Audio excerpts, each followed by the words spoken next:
Започнете с малко. Започнете с няколко смарт устройства, които отговарят на непосредствените ви нужди. Повечето хора правят цялото това нещо с интелигентния дом напълно погрешно. Те харчат купища пари и се разочароват. Нека ви покажа един по-умен начин.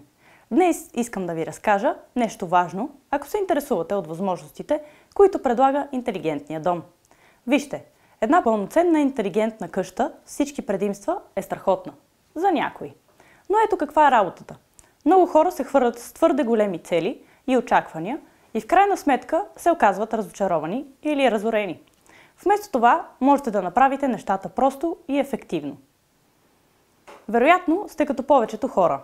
Виждате онези реклами за интелигентни домове и си мислите: човече, това е страхотно, но също така изглежда и някак сложно и скъпо. Представяте си как се борите с приложения и джаджи, само за да включите светлините.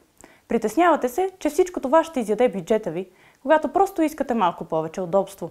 Плюс това, кой има време да разбере какво изобщо му трябва от цялата тази умна технология. А сега си представете това. Събуждате се от приятна музика и щорите ви се вдигат автоматично в предварително зададен час. Прибирате се, влизате вкъщи и светлината се включва автоматично. Никога не се стресирате дали случайно не сте оставили включен уред, защото можете да го изключите дистанционно от телефона си. Това е истинско спокойствие и удобство и не е нужно да е сложно. Ето как постигате това. Забравете да трансформирате цялата си къща наведнъж. Можете да го направите с малки стъпки и да надграждате постепенно.